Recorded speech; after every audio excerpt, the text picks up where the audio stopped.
سانہِ مہ کھے کینٛہہ ہووٕرۍ سال کھے گژھان چھِ 10 10 20 30 30 50 50 ہٮ۪تھ فرماوان ٲسۍ اسلامی مزاج یہ نہیں ہے.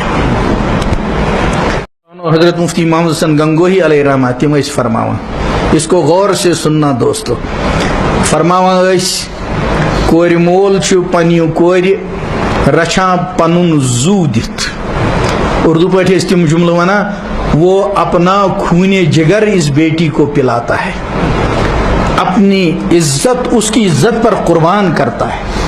فرمایا بہت کم ایسا ہوتا ہے کہ باپ اپنی بیٹی کی فرمائش کو رد کرے, بیٹی کی فرمائشوں کو رد کرتا ہے لیکن بیٹی کی فرمائش کو بہت کم رد کرتا ہے.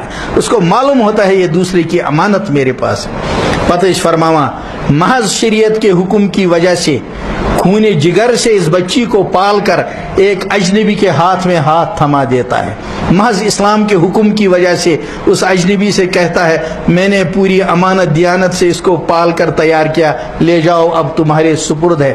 فرماوا وہ مرد کیسا بے غیرت ہے, وہ مرد کیسا بے غیرت ہے. ایک تو اس باپ کی عمر بھر کی اس کمائی کو لے جاتا ہے, پھر اس وقت اس کے گھر میں کھانا بھی کھاتا ہے.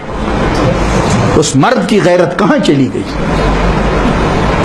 ویسے ونان حضرت لوک ہے دوست دپان سانہِ مہ کھے کینٛہہ ہووٕرۍ سال کھے گژھان چھِ 10 10 20 30 30 50 50 ہٮ۪تھ فرماوان ٲسۍ اسلامی مزاج یہ نہیں ہے.